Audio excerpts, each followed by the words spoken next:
a bit, and that's a brilliant display of speed. Wins 2.5 to Jurith. Welcome back to the channel for the Group 3 Geoffrey Bellmaine Stakes Day at Sandown for the mares. Pretty keen on a couple on this card. Well, let's address the fact that there's two horses that will absolutely just bolt in, and a few other very, very good chances on this card. I'm actually looking forward to this, and I'm confident I can bounce back off last week, which was obviously disappointing, only tipping one winner in Jigsaw. But let's see if we can do it this weekend and bounce back, which I'm confident I can. Let's get into the winners. Race number 1 at Sandown Hillside. It's a benchmark 78 handicap over the 1,000 metres, and I'm with Inundation. Clear top pick here. Jamie Carr for Michael Price McKenton Jr. I'm pretty confident it's going to be winning here. The fact that they've gone with Jamie Carr with that sort of weight shows that there's intent. He should lead here on his ear, drawn the 2. He's going to be too good for them. Clear excuses last night. He just wasn't the same horse. Off his first up run. Wow, he's got a lot on these. From Fire for second, who is the progressive horse in the race, but he's only first up in lacks race fitness. From Mullane, who I think could show his best here and do a number on these. Back to the sprint trip. Ben Mallam aboard for Peter Moody's a good chance, and Zorro's Dream. He'll run in the Quinella. You know how he's going to go. Always a tough, honest sprinter, and is over the odds at $26. But Inundation quite clearly on top here in the first. 50 the win. I'm quite confident. Race number 2 at Sandown Hillside is the Group 3 Chairman Stakes over the 1,000 metres. Stakes racing getting underway early in this card, and I'm with Sarasana here. On top for Dean Yendall and Robbie Griffiths and Matt DeCock. Drawn the 7, has had the 1 start for the 1 win, winning at this track by over 3 lengths over the 1,000. Not sure it beat much that day. I think I've got a bit of an opinion of Ouroboros, but again, won impressively.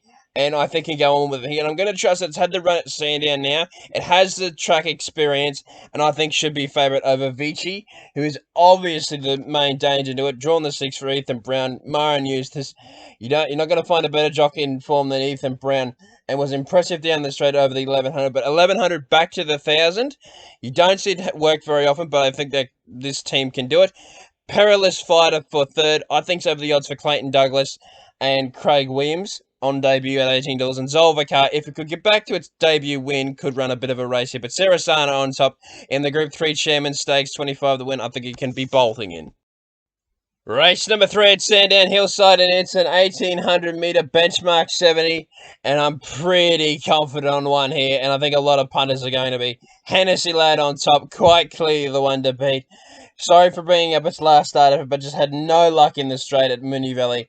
Was locked up, had a mile of ability to give, and had a lot of horse underneath him, did Ben Mellon, but couldn't get out in time. But Carleen Heffel takes the reins here, taking the 2 off of the 60. Drawn the 3, absolutely perfect for this horse. He might even lead this field for all you know, and I think it's going to take give these horses a hell of a beating here. From Feel the Moment for second, the other one that's going to be up on speed, Drawn the 2 for Zach Spain, and she won't just give the race away to Hennessy Lad, but I think Hennessy Lad is the better horse. Black Max for third, just a query on him on top of the ground. Big win last up, but that was on softer ground, but D. Oliver does stick, and Acosta for the Gay Waterhouse team brings the horse south for Geordie Childs. I'm interested to see how it goes. But Hennessy Lad quite clearly on top here, 30 the win. Race number 4 at Sandown Hillside, and it's a benchmark 78 handicap over the 1,300 metres, and quite clearly on top is Bernadetta here. Big win last start at Sandown, racing away from them, and was over the 1,300 metres as an even money shot, winning by 2.25 lengths in a benchmark 64. So it is way up in grade here, but I still in with a very winnable weight. Lovely barrier, wide barrier for a good horse. You like seeing that. Open favourite, and I think should give them a trouncing here. From the only danger is Belmia, and this horse I think can win. Won impressively on debut, ran second at Sandown behind Nyakoni in a benchmark 64, then was tested at listed level in the Twilight Glow, and I thought ran really well with Michael Poy in the saddle, running fourth. Big jockey upgrade here to Craig Williams, 56.5, and does have the gear change of some headgear. and I think can run a race here. From Field of Praise and Elegant Diva, I thought were over the odds, but Benedetta on top, race 4 at Sandown, 40 the win, quite confident. Race number 5 at Sandown Hillside is a benchmark 70 handicap over the 1400 metres. British Columbia are on top here, though not a lot between him and Super Razi. But I'll get into why I like British Columbia first. Drawn the 2, can settle in a very, very handy position. Placing to its first 2 this campaign. Third up now, should be ready to win. Ran second over the Sandown Hillside course. First up over the 1300 metres and up to the 1400 metres will only suit this horse even more, and that's what it did in its second start this campaign. Ran third at Flemington, and I think third up now, back to Sandown, good track, track and distance that he loves. It's going to be hard to beat here for Geordie Charles and Graham Begg. From Super Razi for second, where British Columbia will be back in the field. Super Razi will be on top of the speed, has been very good this campaign, placing and winning on multiple occasions, but does have the big weight for Hannah Edzing, though the horse get on like a house on fire, and at $10 is over the odds.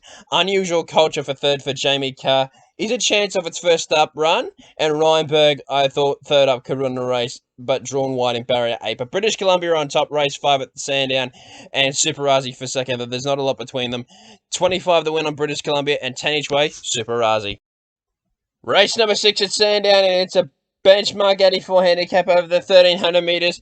Fujita San on top here, and I can't understand why it's not favourite. I mean, it ran some very good classics last couple, running in the Caulfield Guineas behind Golden Mile, running 12th, and then running in the Derby, running 13th. Now, that's not the best form on the tables, but look, you can make an excuse for where he's failed. One is maiden at Sandown, then faced a heavy track at Moonee Valley. Flemington again, soft track. Moonee Valley, soft track. Behind Tijuana, where that winner was off in gold. And soft track, its other 2 in the Group 1. So, dry ground, I think that this horse is going to explode here. Damien Oliver on 55.5, drawn the 6. Clear intent. Trialled well in, and clear intent here to be winning. Daytona Bay obviously has to be respected as the other main key danger, but came through some pretty weak races last campaign, but I think can win, and showed a lot of guts in winning its last start at Sandown Lakeside on a heavy 10 track. He's exceptional, will probably lead this race on his ear and will run well. And Carlisle I thought was over the odds at $41, but Fujita San on top. When you get a Group 1 horse in this kind of races, they'll shit in. So, Fujita San on top for mine, 30 the win. Race number 7 at Sandown Hillside, and it's the Group 3 Geoffrey Bellmaine Stakes, the second of the 2 features of the day over the 1300 metres. And I'm with Snapped here. Pretty confident on its chances too. Mark Zara takes the reins for this Freedman camp. Third up. Dynamic winner first up. Had no luck in Sydney last start, running third. Drawn 6. It's a bit of a tricky barrier, but wide enough for a horse that gets back anyway to be competitive. And I think she'll go back, or she can settle a bit closer, because she showed that run at Caulfield when she's finished down the track. She could finish a bit close, could stay a bit closer. So I think we'll settle closer or settle back, but either way, we'll give them a beating here because it's just so much speed on paper. Vespertine, Road to Arataki, Excelita, Rose Quartz, Diamonds in the Sky, Standoff, Ballet Reach. They're all going to go forward, and I want something that's going to settle off that speed and be charging home. That's what Snapped is, and we'll be winning by about 3 lengths here. From Vespertine for second, thought it was a chance, but second up can improve and never fires at all first up. So second up will be improving. Road to Arataki, what form this horse is in. Jamie Carr stole it last up, though. She won't be able to do that again with barrier 13. And actually, it has a Group 1 third at the end of its campaign last up, but just a first up record worried me, but Snapped in the Geoffrey Bellmaine on top, 30 the win. I'm very confident. Race number 8 at Sandown Hillside. It's a benchmark 100 handicap over the 1800 metres in the benchmark 100 handicap reformer, or I like to call him Detonator Jack on top here. Drawn the 11, goes back anyway, 56.5 kilos. You're finally getting a good price to back him as far as I'm concerned, because he'll absolutely bolt in here. We know what quality he is. He's a Group 1 third running horse. He's won or run second this campaign. He ran second last start where Sosi Bond had the easy sectionals, and Detonator Jack was needing to produce big run to get over the top of that horse. There's not any horse like that here Right, you are. Yes, has been in form, winning his past two, but only has 2.5 kilos off him. That's not enough. Oh, sorry, 2 kilos off him. That's not enough to turn the tables on him. And the other two in my first four, Stars of Cameron, Grand Promenader, they're over the odds at their current quotes of 51 and 34, but they're not going to be anywhere near Detonator Jack.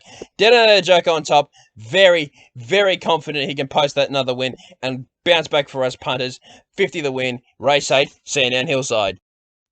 And race number 9 to finish the day at Sandown is a benchmark 78 handicap over the 1,700 metres.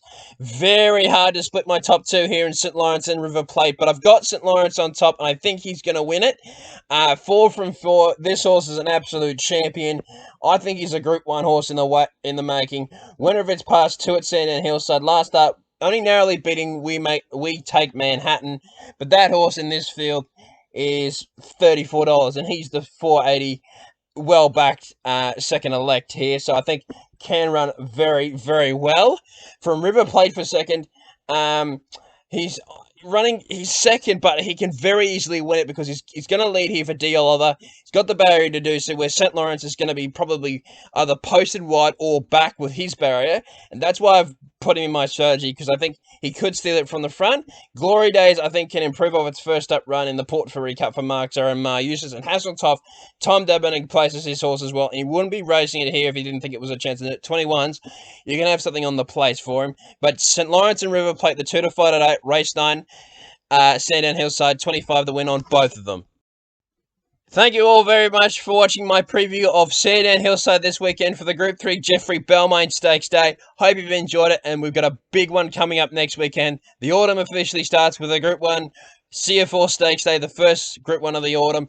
I hope you've enjoyed this. And who do you like this weekend? Leave me a comment below. I hope you've enjoyed it, and I'll see you next weekend.